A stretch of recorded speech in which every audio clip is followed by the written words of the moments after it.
To unpack the real issues affecting the Tasman nations, this is Trans-Tasman Talk. Jointly produced by the Unshackled.net and rightminds.nz. Now here's Tim Willems in Australia and Dewey DeBoer in New Zealand. Hello and welcome to another week of Trans-Tasman Talk. It's 7 p.m. here in Melbourne. And it's 9 p.m. here in Auckland. We're back at the regular time this week because, well, at least here in Melbourne, we put our clocks forward an hour on Saturday night, so our times align again. Yes, it's good to be in daylight savings, and I hope you have adjusted as well. Yeah, we survived the Saturday night losing hour, so now I can just enjoy the sunshine after dark, though it's been raining both yesterday and today, and the Extinction Rebellion protesters in Melbourne were singing in the rain, which we were told it was never going to rain again. Very good.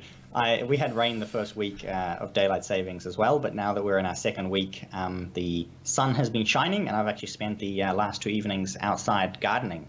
So very, very right-wing activity these days, and I'm enjoying the extra sunlight in the evenings. Climate change. Yeah. You'd think.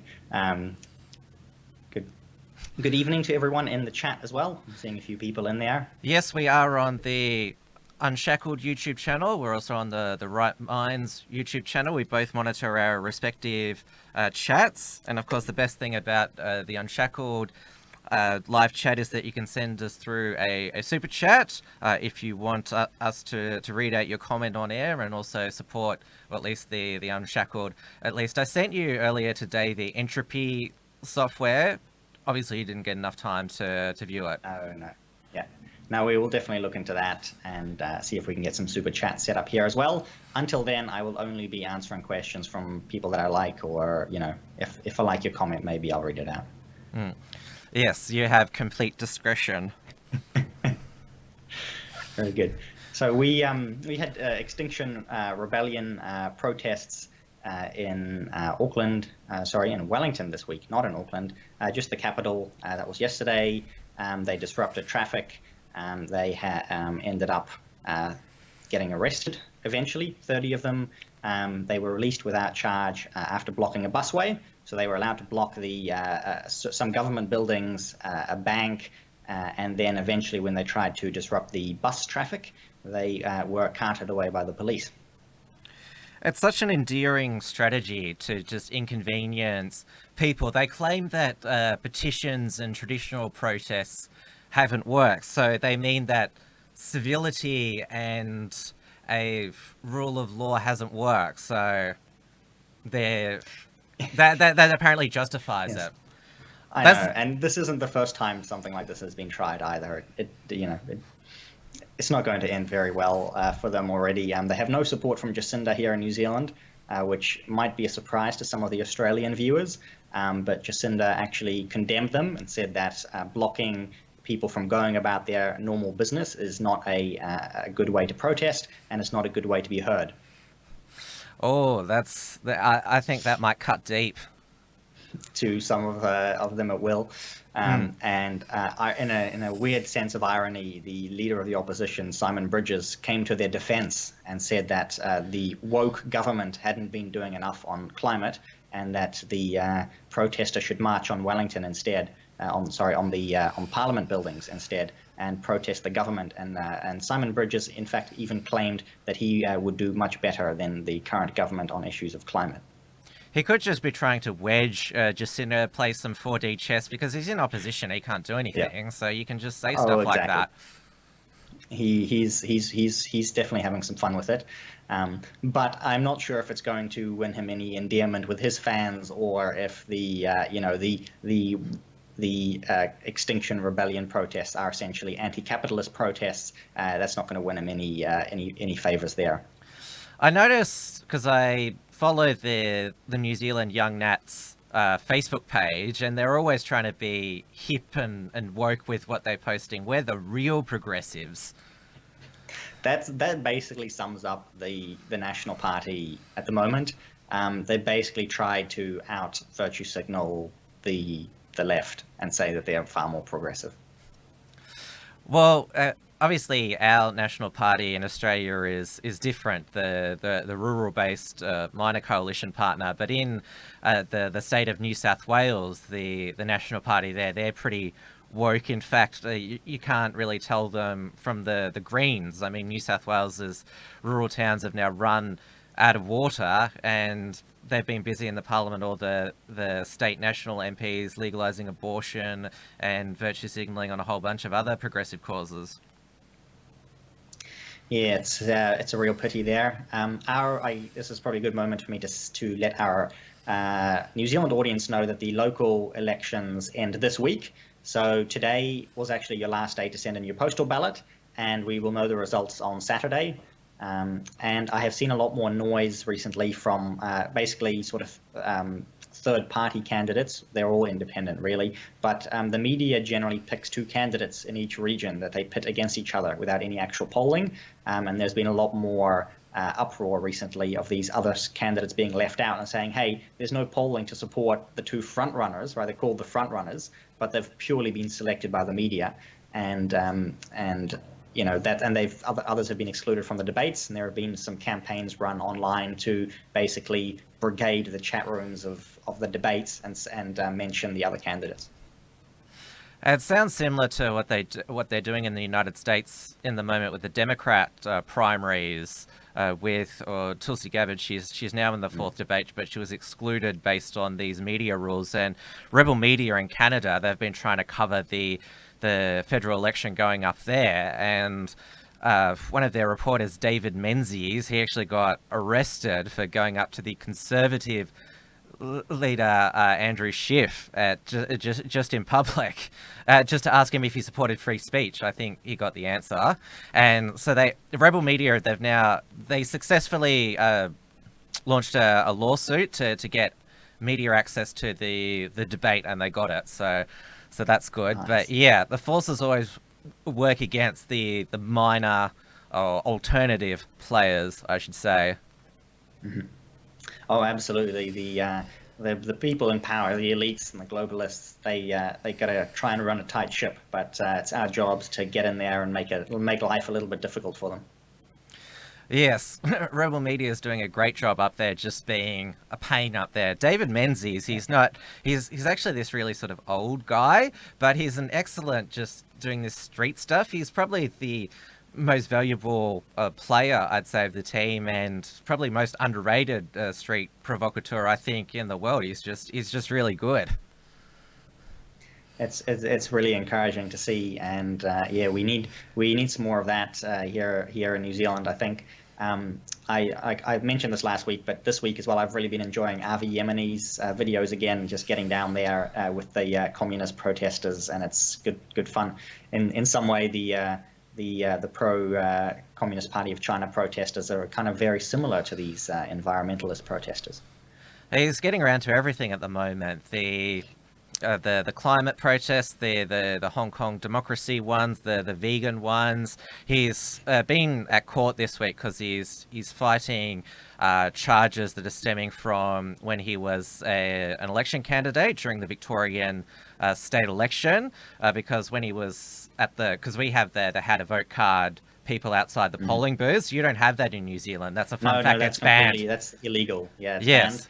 banned. In fact, showing any kind of advertising is banned, even online. So if you post, they actually shut down the social media pages of parties. They actually get unpublished. Like they will go to the extent of unpublishing their Facebook page. Yeah, I remember it was a big shock to me when I got there and basically I had to basically copy what you were doing, take down everything to do with the New Zealand election, just in that period, and you get your free speech back at 7 p.m. when the polls close. That's right. Yes. When Avi ran as a state election candidate for the Australian Liberty Alliance, there was a lot of confrontations he had with other candidates or volunteers outside the polling booth that he was in, and he filmed a lot of those. And so there's laws against intimidation at polling booths, and so that's the aftermath of that. Yeah. Being a street provocateur is really good, but then being a street provocateur on election day when you're running for, was it Senate or was it the local? State upper house. Okay, state upper house. Yeah. So that's not really a good idea to do that. No. Yeah, there's. If you and I both know, well, electoral law anywhere in the world is very strict. Very much so. Well, it's obviously the laws are not being that strict with these Extinction Rebellion protesters. So this is on Monday. I haven't got today's figures of the arrests. So there were 38 arrests in Sydney. There were 10 in Melbourne, and there were 7 in Brisbane. Today in Brisbane, because this is where the Extinction Rebellion protests have been centred, is... because that's where the Adani coal mine is going to be built in central Queensland, which Brisbane is the capital. The Queensland state Labor government, they're only just getting around this week to making these disruptive protests a criminal offence. It's like, well, you know, they've only been warning you they're going to do this for the past 2 months. I mean, like, it doesn't take a genius to look at the Extinction Rebellion calendar and realise that it's Rebellion Week. Yeah, they're a bit slow in New Zealand as well. We had a nice photo of the police on their way to attend the protest on their bicycles. And I'm not sure how you arrest someone and carry them back to the police station on your bicycle, but they eventually did arrest 30 in Wellington, which I already mentioned. That's the only one in New Zealand. At least that was reported. Somebody in the chat can let me know if there were any more. But just 30 arrests and zero charges laid. They managed to cause a whole lot of havoc with traffic, and that was basically the point at which they were arrested. They were allowed to disrupt businesses, but as soon as they were disrupting commuters, that's when they were dragged away.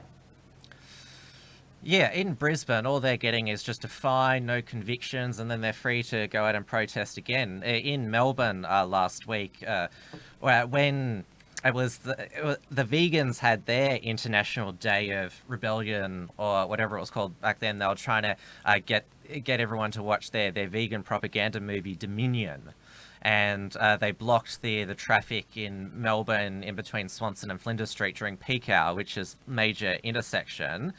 So they charged 36 vegan activists. They got a $100 fine from the court, which they could donate to a charity of their choice, and no conviction. That's bizarre. I mean, the judges are a real problem with the justice system in New Zealand as well. We have, sometimes we get the opposition say, oh, if when we're in charge, we'll increase penalties on this and that and the other thing. But the judges never give those penalties, right? And so you're likely going to be running into the same issue there in Australia, where even if Scott Morrison passed some new kind of law, or if at the state level some new laws were passed, there's no chance of them being enforced by the judiciary. I mean, if they're giving out community orders to people who've been convicted of serious violent and sexual offences, then obviously they're not going to give much to people who block traffic during one day, even though it's inconveniencing thousands to thousands of people. And it's been warned by many watchers of this that what if an ambulance gets held up one of these days and somebody dies because these people were supergluing themselves to the road or suspending themselves from a bridge. This is what happened today in Brisbane. Last week, a professional climate protester, she suspended herself from the top of the bridge in a pod, and what was most disturbing about her is that she'd given her job up as a midwife because she didn't want to bring children into this climate apocalyptic world to become a full-time activist. So it actually disturbed her bringing life into this world, which was so there's been a man in Brisbane today underneath the Brisbane Story Bridge, climate protester Paul Dukes. He's swinging from a makeshift harness 10 meters below the bridge and 50 meters above the river. And he vowed to stay as long as it takes to have climate action, packed several days worth of supplies, but things changed when police were planning to remove him, and he only lasted about 6 hours. I love this quote here. Instead of replying to my request, the Premier would prefer to send the police to come out and get me. Well, if you want to speak to the Premier, just like make an appointment or go up to her, and like she does press conferences in public all the time. Like, Yeah. imagine if everybody who wanted to speak to the Premier like did something like that. Yeah, but they don't really want to speak to the Premier because they know that it's not that they want to speak to the Premier. They want the answer to their question to be yes, right? It's not asking the question. They want to dictate the answer, and that's why they try and pull these stunts in the hope that eventually they will force them into that the government will be forced to give them what they want. It's at the very moment a very mild form of terrorism in that sense. What do you call it? Transportation terrorism. Yeah, basically, yeah. Like holding the whole city to gridlock unless your demands are met. Basically, yeah. Mm. Yeah. And it has been done in the past where people have run when if you plan a march or a protest, you end up disrupting traffic. That's one thing. But yeah, to not get a permit for that essentially, and to just pick peak hour to wreak as much havoc as you can, that is not acceptable and should not be tolerated. And at least in New Zealand, almost it sounds like we're getting swifter action against that, surprisingly, than you have been in New South Wales. Oh, well, New South Wales, that has a Liberal government, so that's why most of the arrests were there, while Victoria and Queensland, they have left-wing Labor governments who've basically been turning a blind eye, not taking seriously, like even been enabling for many years these type, my city of Melbourne is pretty much the home of Antifa. They've terrorized private events, blocking people from getting in.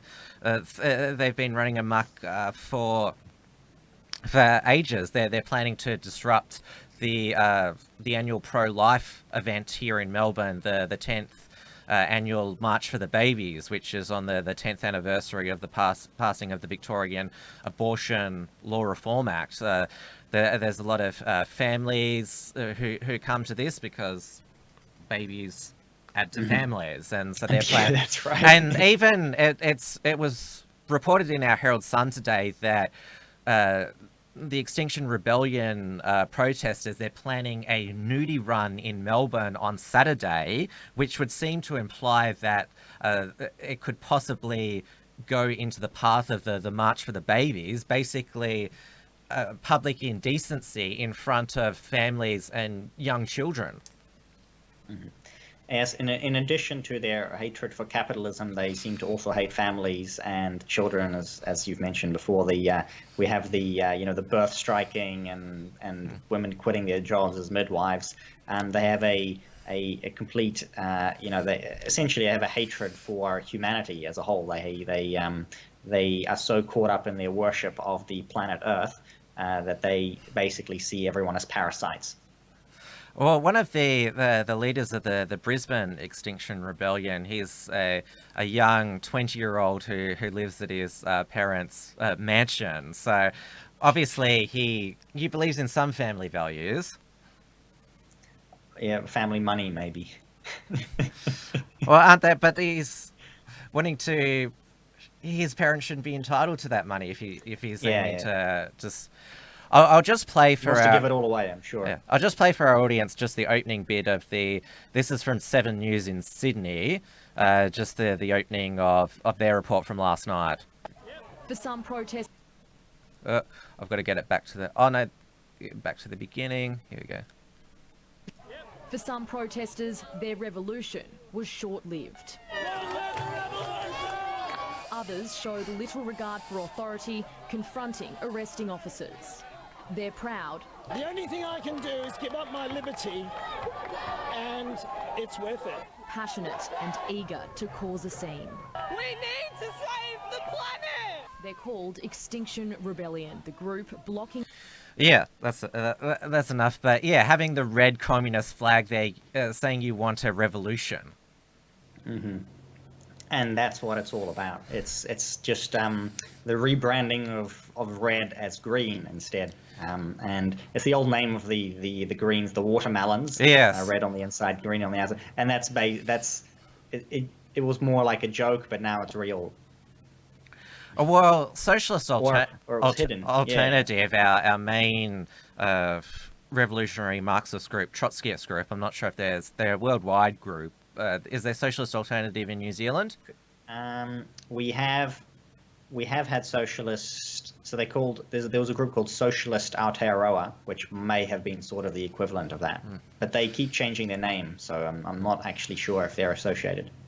Now, Aratoa, our Australian audience, they'll probably be chastised for not knowing maybe what that word means. Yes, Aotearoa is the Maori name for New Zealand. That's the way it's marketed. Actually, the name was not really used much by the Maori, except for like one tribe used it to refer to the North Island. It was really popularized by the sort of early 20th century European romantics who made this is most people don't know this, but it's true. It was used in the anthem and in the translation of the anthem by a poet, and there was I was going to say an anthem, was a symphony called Aotearoa that was written in the early 1900s, and it's been basically picked up as the alternative name for New Zealand. So it's a Maori term that was culturally appropriated. So that means if somebody like you called it opera and so did me, we're cultural appropriation. We should call it New Zealand because that's our cultural name for it. Yes, it is. But yeah, there is a push, and by this you'll see it in the Extinction Rebellion protests and so on. They always refer to New Zealand as Aotearoa, and the Green Party always will as well. And so it's kind of like some people have compared it to the renaming of Myanmar. Basically, they want to overthrow the current system and replace it with Aotearoa. I'm not sure if they have they're left here. They just want to abolish Australia, but the thing is, the Aboriginal population, they're all different tribes, and so wherever you go, it's a different Aboriginal land, and so you don't say that you're in the Aboriginal nation, which is called Australia. You're in this land. Yeah. That's what a lot of these woke social justice warriors post in their Twitter bio. I'm from this land. Yeah. So, because we have the same thing in New Zealand, we're not all. There was no such thing as united tribes. The Northland tribes did unite after the Europeans came, but there has been more of that in recent times, where there is kind of the attempt to forge a unified Maori identity. And same thing, the language, used to have different dialects, but the missionaries did a very good job of standardizing the language, and I believe that's something you don't have in Australia as much either. There's not one Aboriginal language, is there? No, there's hundreds. Yeah, so in New Zealand we've managed to unify the language and like most of the cultural practices and so on. There is still quite a bit of inter-tribal rivalry. I'm sure that someone in the chat will point that out. But usually it gets to the point of they're united against a common enemy if it comes to it, the tribes. But very few Maori are really into the whole tribal system as well. So there's not too much that I'd be worried about, really. But it is definitely part of the globalist agenda in terms of trying to overthrow the they want to overthrow the capitalist system and replace it with the old-fashioned tribal communist tribalism. Yes, they're becoming more and more obvious. And I was going to point this out at the beginning, but now is the perfect time to do it. Today is actually a special day, and it should be a celebratory day, perhaps even a public holiday, but sadly there's too many left-wingers around. But it is 250 years today since Captain Cook discovered or rediscovered New Zealand, and he landed and on New Zealand today, and this basically marks the birth of modern New Zealand, when contact with Europe was opened up and colonization followed quite a bit later on, but it was not too far from now, 250 years ago, where trade started happening, and Captain Cook initiated some of that trade. There are some angry people, though, because there was an early confrontation where several Maori were killed, because Captain Cook he had the reports from AUSPOL, obviously, who had come many years before. Who's our show's named after, and the sea's named after. Yes, exactly. So the namesake there. And so AUSPOL had a really bad time. Some of his crew were murdered and eaten. So Captain Cook was a lot safer. And he ended up shooting first, asking questions later. But there was that misunderstanding, and the High Commissioner actually offered to apologize to the tribe last week, which caused a big uproar in New Zealand. The former National Party leader, Don Brash, actually called for his resignation, saying that they were interfering in New Zealand's essentially the worsening race relations in New Zealand by suggesting that the English government needed to apologize for this tragic event that in fact Captain Cook himself was not happy with. It was an unfortunate event, and there were many different skirmishes that continued on down the line, and there's no need to go and relitigate all of that today. Let's just talk about, you mentioned Don Brash for a moment, because he's the best Prime Minister you never had, and he almost won the 2005 New Zealand general election. So can you give a brief bio? You stole my line there, because that was going to be my one-line summary of Don Brash, the best Prime Minister we never had. He was the governor of the Reserve Bank for many years in the 90s. I hope someone in the chat is going to tell me off. He went from economics into politics. He ran an excellent campaign against the Helen Clark government, and she basically managed to bribe him out of the election by offering lots of free stuff. And after that, he went and took over the ACT Party at one point, which didn't end up so well. But he's since had a resurgence in popularity in the last few years, because he's founded a group called Hobson's Pledge, and Hobson was our first governor, and he signed the Treaty of Waitangi, and he announced after that, we are now one people. And I'm not going to attempt to do that in Maori, because I'll butcher it and somebody will get mad at me. But he did say it in their language, and that's kind of the ethos of Hobson's Pledge, is that we are one people in New Zealand. He's probably, I would say, the original anti-identity politics politician. Even back in 2005, he wanted to abolish Maori seats because all New Zealanders are equal, and a politician like him is needed today more than ever. Absolutely, and he is. He's doing very well in an activist role. I think he never had much luck in politics, but he is having a lot more of an impact now. I believe he gets a lot of people turn up to hear him speak, and he wields quite a bit of influence. The media has to report on everything that he says, and he's got a lot of haters, and that really helps too. There are a lot of people who really hate the guy, and there's no real reason to hate Don Brash. I mean, you can have, he has imperfections, of course, but he's not a hateful person or a racist or anything like that, which is what they want to accuse him of. No, definitely not. I've admired him for a number of years, and yeah, I assume the media, they want to gotcha him as much as possible, but they don't have much luck. Yeah. I actually got it right. So he was the Reserve Bank governor from 1988 to 2002. So he spent, that's 14 years as the Reserve Bank governor. Very, very long time. Who appointed him? 1988. That would have been the national prime minister after David Lange, and I'm not sure what his name is. I won't say anything, but people in the chat will allow them to correct you. Anyway, so okay, well, you do that, thank you. And he, as a Reserve Bank governor, he was actually very politically active in the sense because the Reserve Bank was very independent from the government and still is considered to be today.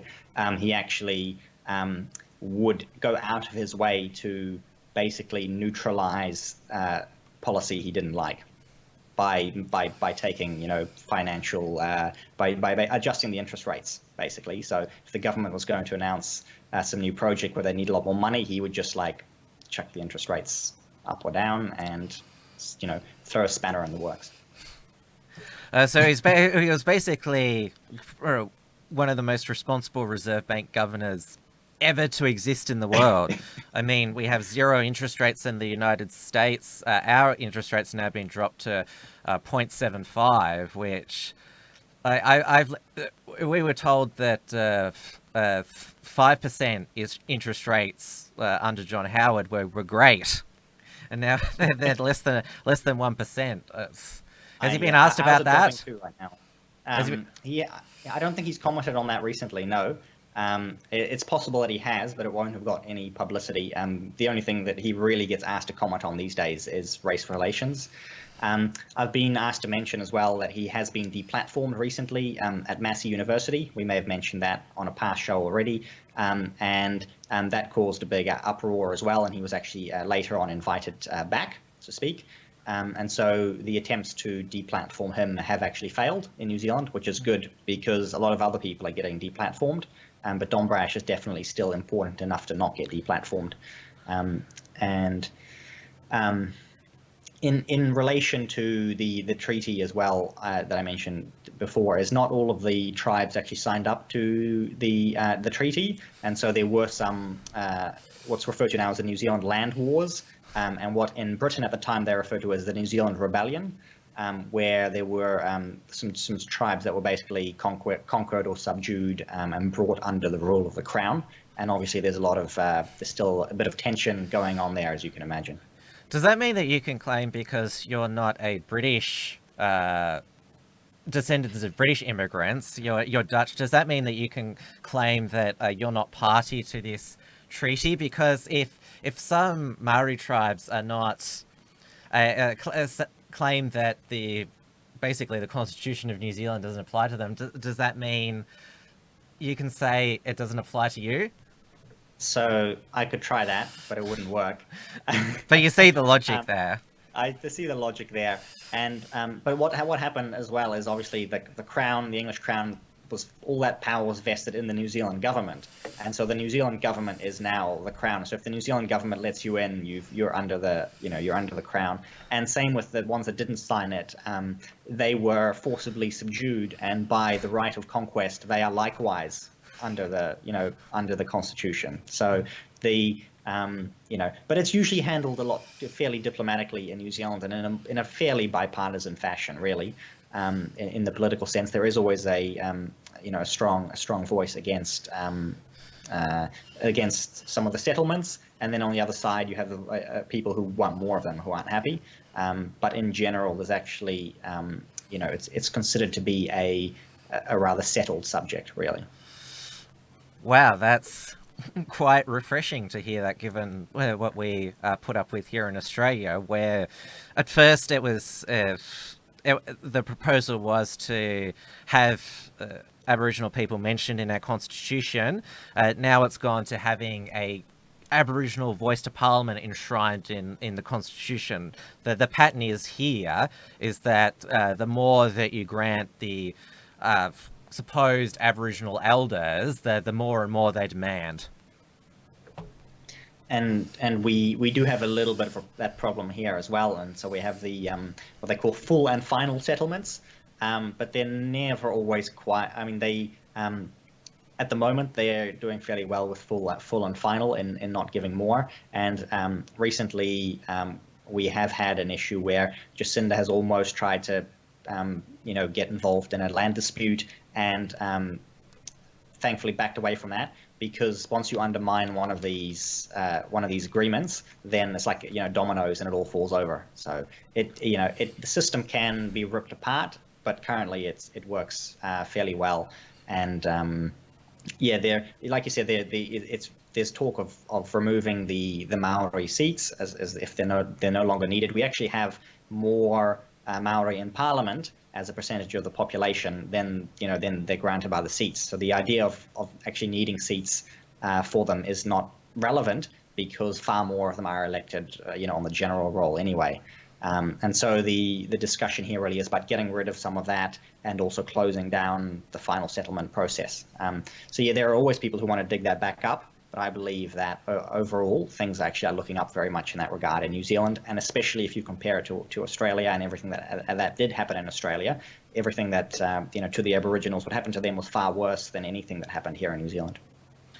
Now you mentioned university deplatforming, but there was quite an outrage at the University of Auckland this past week, where a alleged white supremacist club has been advertising for members. Well, it's for white male European only New Zealanders.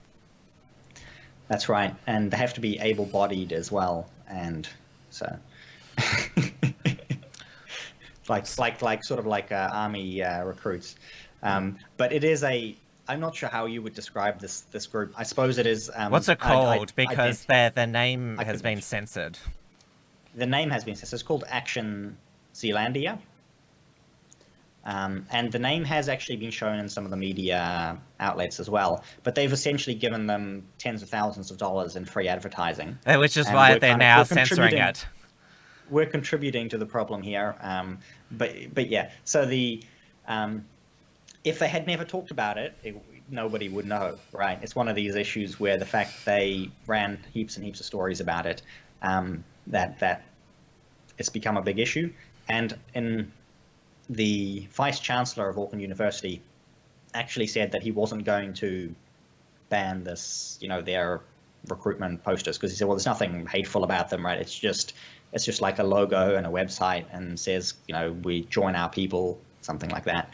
And he has had to back down a little bit. I suspect university students were ripping all of them off anyway.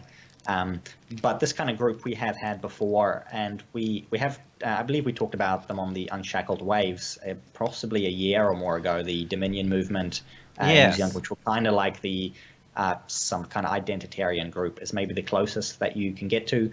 But we seem to have sort of budget identitarians compared to what they have in Europe. Well, apparently this weekend in Melbourne, there's going to be a neo-Nazi concert, which it's just going to be basically a private gathering in a residence, which is termed as a concert. But there's a 20,000 petition from Get Up demanding that it be made illegal. And so there's been this huge, because I'd never heard of this group. I can't even remember what their name is, but this is how outrage, how these social justice people getting triggered. They seek out these fringe groups and amplify their message. I mean, they're not very smart. It's bizarre to see, and the Streisand effect in action.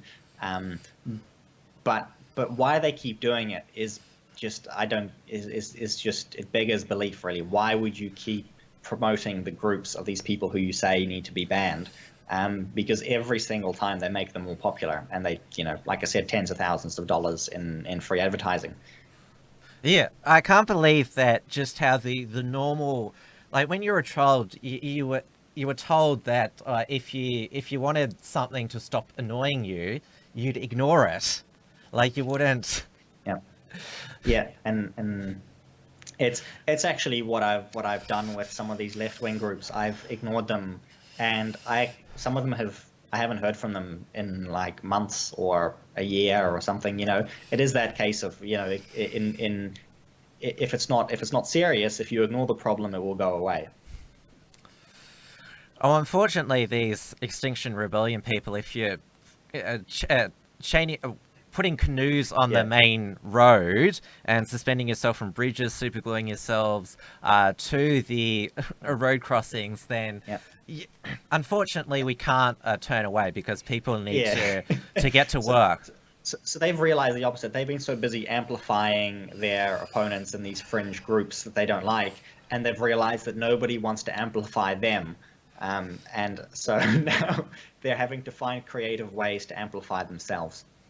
And I love how with these Extinction Rebellion protests, the left now suddenly believe in free speech, or what they think is free speech. I mean, they always claim that they support free speech but not hate speech, and hate speech is basically anything that we deem offensive or that we take offense of on other people's behalf. That's normally how it works. But they believe that going into private property or disrupting how public places, roads are designed to operate, that's free speech. Well, they've put out a justification for it that nothing else is. They call it civil disobedience. Like that's the. They're claiming that, oh well, we tried the normal way that that basically means nobody was interested in your message. Exactly. And generally speaking, if you are engaging in civil disobedience, it's usually not that disruptive either. They with the post, they actually had this with the posters. I saw a clip and they interviewed one of these girls at Auckland Uni, who was holding a sign that was saying, this one was interviewed, said ripping down these posters was their right to free speech. So they said, well, it's okay for this group to have their free speech by sticking up posters. We're exercising our free speech by ripping their posters down. And it's like, no, destruction of private property is not free speech. Okay, if you're and that's the warped view that they have, right? It's like, it's only free speech when they're doing something disruptive, but then when somebody else says something they don't like that's not at all disruptive, then suddenly it's hate speech. There's never the same standards for both sides in their view, because they always believe they're morally superior. And so, and this is a lot of the time why right-wing groups tend to sort of get sucked in, is because they always sort of take the moral high ground with these people, and they end up losing. Yes, and the best way to move past this is these groups, ignore them as much as you can, and when they are being disruptive, the police need to just go in there and be swift, and the problem will solve itself. Well, Peter Dutton, our Home Affairs Minister, he's proposed stripping welfare off these Extinction Rebellion protesters, the ones that go through the courts, because there was one who was revealed to be on government benefits and had it revoked. And this is another spin they put on it. The Greens Queensland Senator Larissa Waters saying, you're removing income support from people who engage in protests. Like, this is another one of their spin, that they're just expressing their view, and well, it's not their money. Like, no, it's the people who are driving on the road during peak hour. Where do you think they're going, these people, during peak hour? They're going to work, exactly. Yes, and pay taxes. Yeah, and to protest is, if they were standing outside a building with a sign, right, that's what protest would look like. If they organized a proper march, and got people to march down the streets, if they signed petitions, if they were standing on the, out in the rain with their signs and yelling on megaphones and so on, that would be protest. Gluing yourself to a window is not a, so that other people can't get into a business, or disrupting a business, and by gluing yourself to their window, that's not protest. That's vandalism. Yeah, and I should add now that they've attached these pipes to each other, like full industrial pipes, so that police, they have to spend hours and hours to basically use a chainsaw to cut them out of it.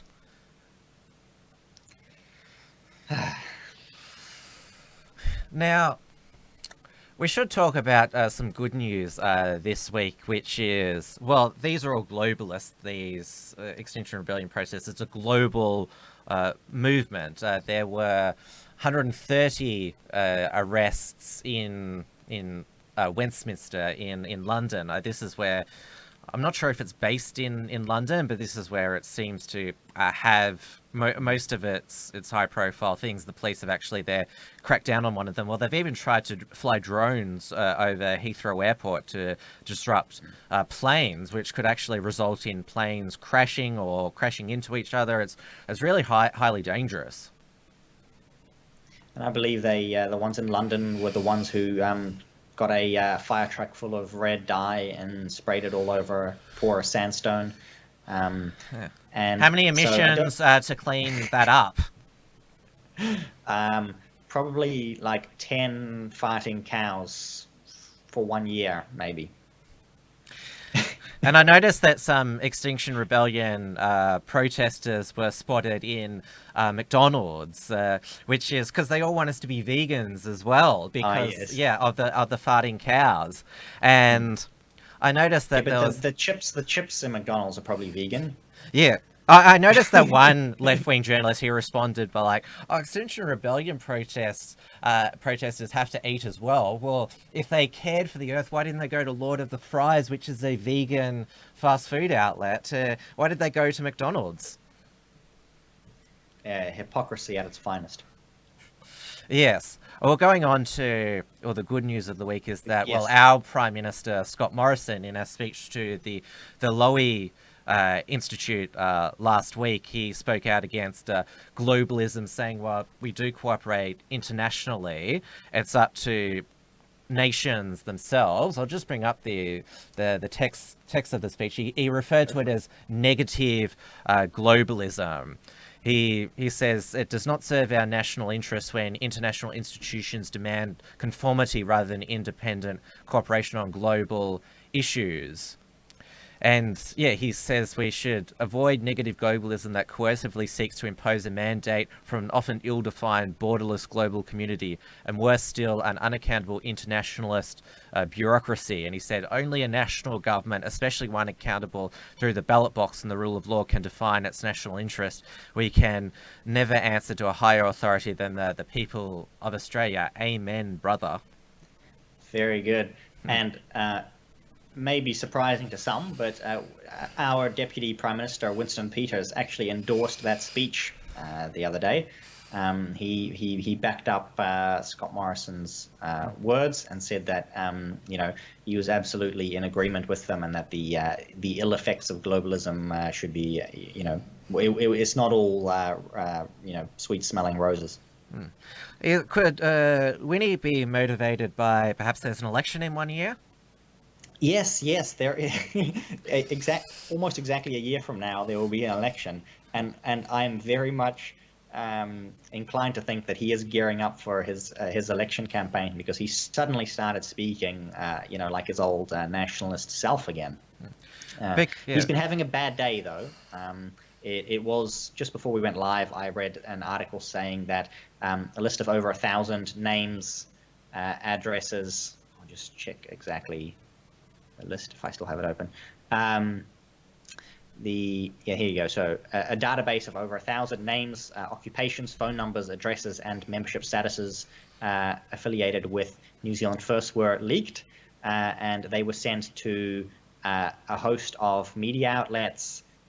Simon Bridges, the leader of the opposition, Paula Bennett, who's the deputy leader of the National Party, and David Seymour, who is the leader of the ACT Party. So they now may have the names of 1,000 disgruntled New Zealand First members, because the New Zealand First has been having a number of high-profile leaks this past week. Someone has leaked a number of internal documents saying that the majority of members were unhappy that New Zealand First had gone with the Labour Party in a coalition. They had members who were upset about the placement of MPs, even some accusing the party of being sexist, because only three women were in the top 20 spots of the party's list, and others accusing it of being a dictatorship run by Winston Peters. So what's happened today, or just this evening, is another really bad day for Winston Peters. Well, I'd say it's a cult of personality because, well, if you call it a dictatorship by Winston Peters, when he retires or passes on, that'll pretty much be the end of the party. And when I interviewed Ron Mark, who was the deputy New Zealand First leader back in 2017. And he is actually our defence minister at the Yes, yes. I asked him that question, what's going to happen, because basically what's happened to all these minor parties when, except for the Greens, when the founder retires, that's it. Absolutely, and that is a very real possibility with Winston Peters, and there's a lot of talk about the succession and who's going to be running the show. Shane Jones has been floated as the name who's been brought in to succeed Winston Peters, but he doesn't have the cult of personality. He doesn't have the charisma that Peters has. Shane Jones has been in the news this last week again for threatening Utu, which for the Australian audience means revenge, against his I was going to say his opponents, but the people in the forestry industry who he's been giving money to. He has been given a $1 billion fund to hand out to all of his cousins and friends in the forestry industry and other primary industries, especially up north. And every time he has a meeting with them, he says, "I've given you the money, now show me the votes." Yes, I think that speaks for itself.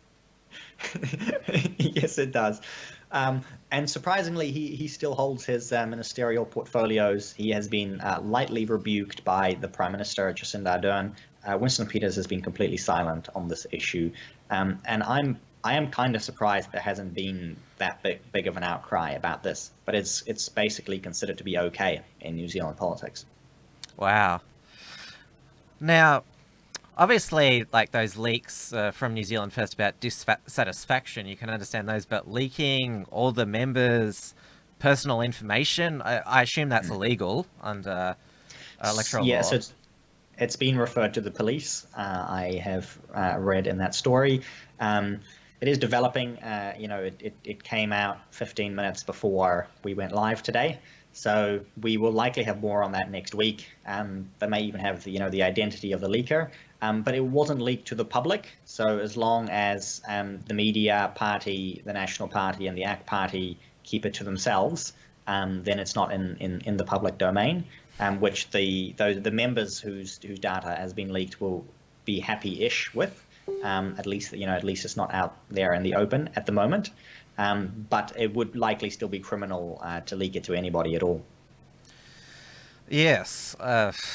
Obviously, this person, they've got a real axe to grind. And going back to that cult of personality with minor parties, that's basically the same with our most prominent nationalist party in Australia, One Nation. Well, it's called Pauline Hanson's One Nation Party, and a lot of nationalists, they do have issues with a lot of Pauline Hanson's beliefs and direction in recent years, but no other nationalist party that's been founded over the past 10 years has been able to do any good. It's all of the voters that have just voted for the nationalists they know, which is Pauline Hanson. Mm-hmm. And it's been a similar thing like that in New Zealand politics, where Winston Peters has always kind of been the nationalist go-to. But he's not really he's not an ideologue. He does what suits him, really, and people get burnt. But they keep coming back and putting him back in Parliament each election because he's been around for a very, very, very long time. Now, you'd be aware that in Australia we have a pretty large ex-PMs club at the moment. Oh yes.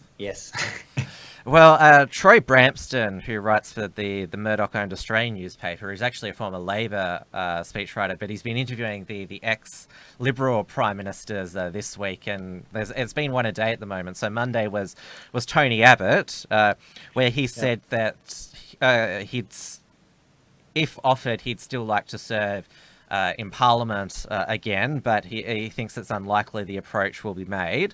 Tony Abbott lost his in Harbourside, Sydney seat of Warringah at the federal election to climate change activist independent Zali Steggall, basically because in the demographic voting trends is that traditionally eastern Sydney, where the wealthy people live, was Liberal heartland, blue room Liberal seat, and Western Sydney working class Labor seats. There's actually the swing in the east is going to the left, while the swing to the right is going out west. And so they've been talked about, could Tony Abbott stand for a Western Sydney Labor-held seat, because his conservatism, his climate change skepticism, other brand of conservative policies would actually be more appealing in those seats, rather than basically the Chardonnay socialists in Warringah who've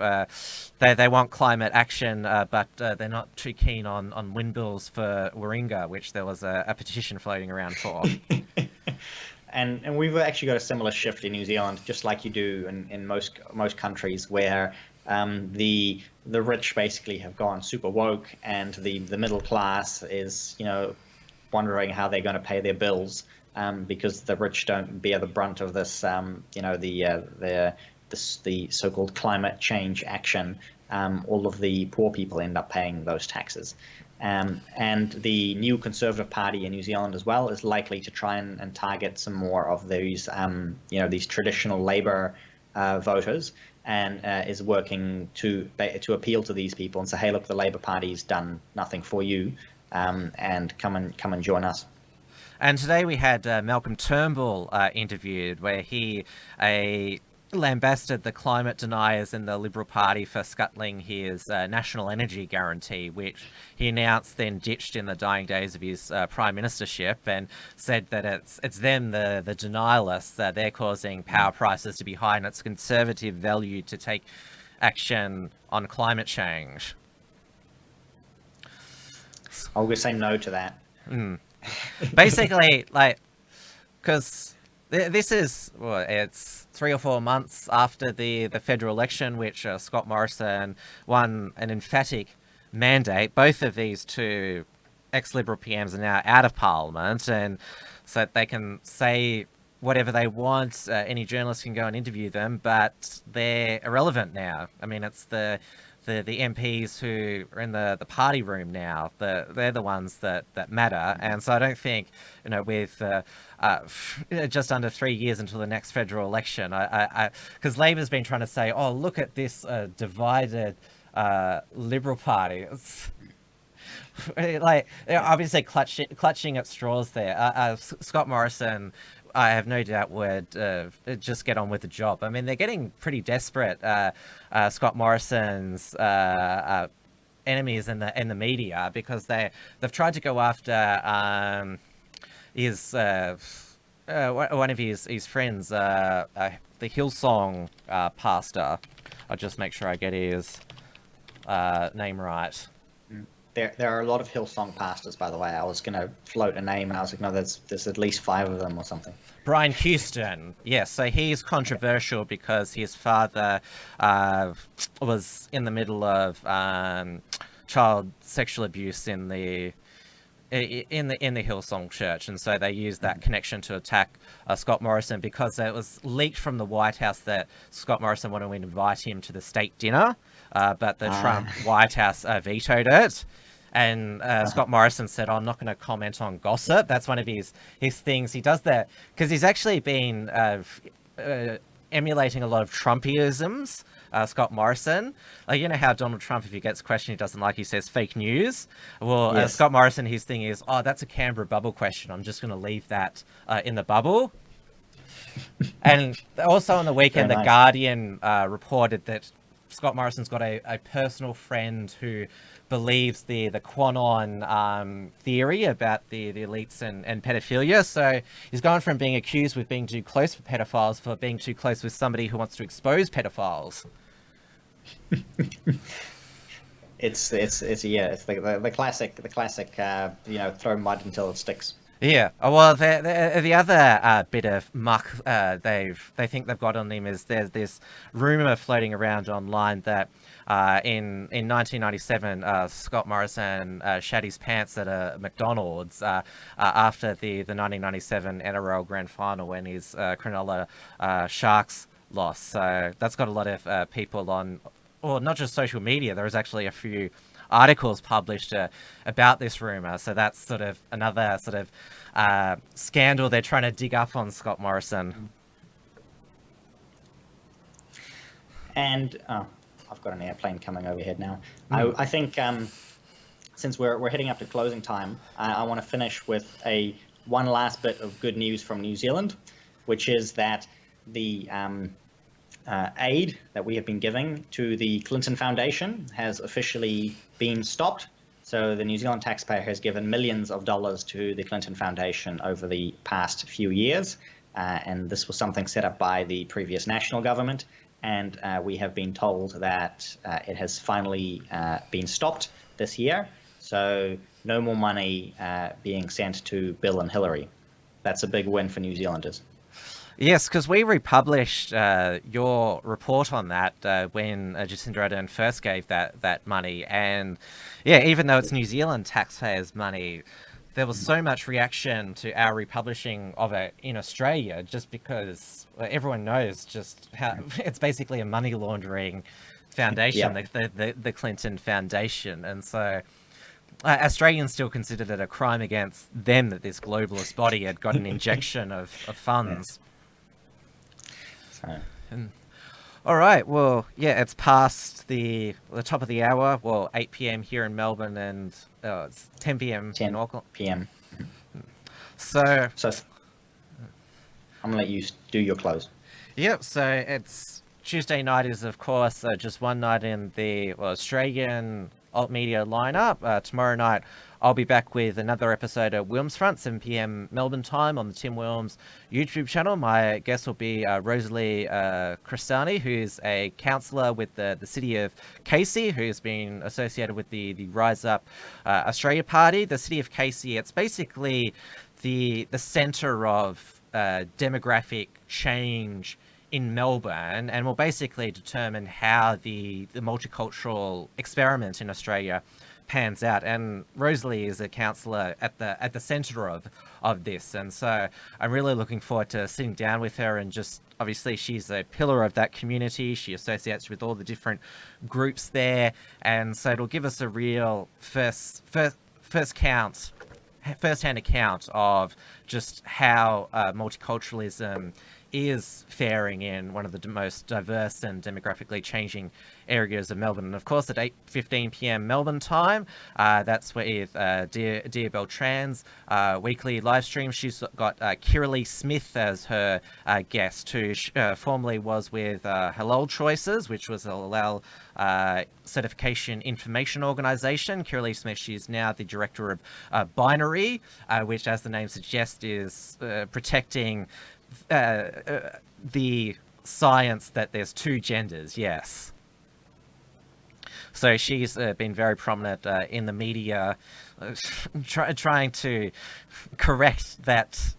Yes, according to science, there's just two genders. And of course, Thursday evening, the permanent show of the Australian alt media, The Uncockables, 8:30 p.m. Melbourne time on its dedicated YouTube channel. And then I'm back on Friday night at 7 p.m. again for another Wilms Front.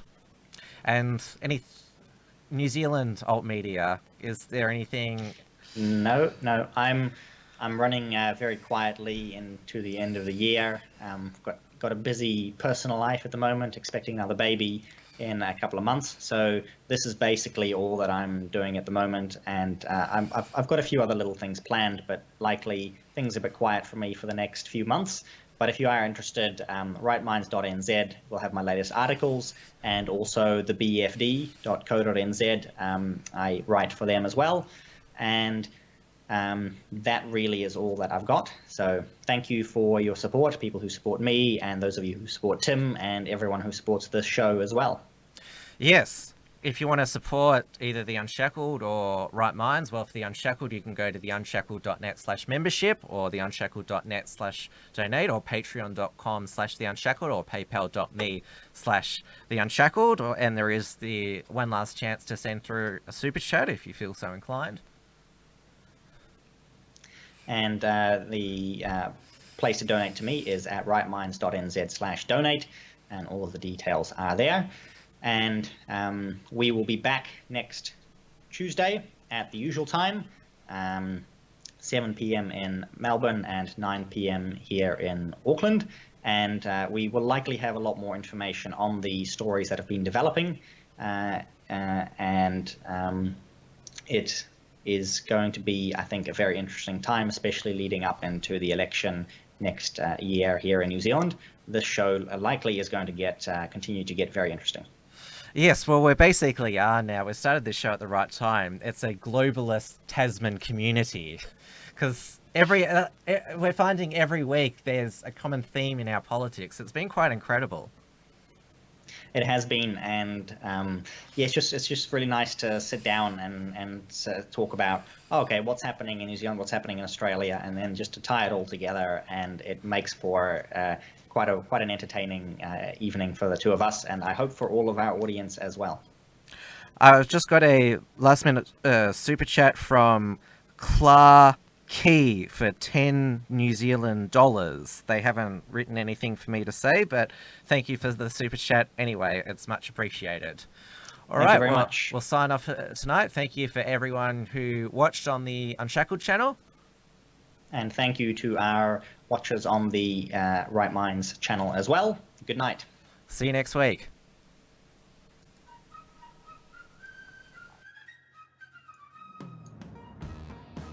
Thanks for tuning in to this week's edition of Trans-Tasman Talk.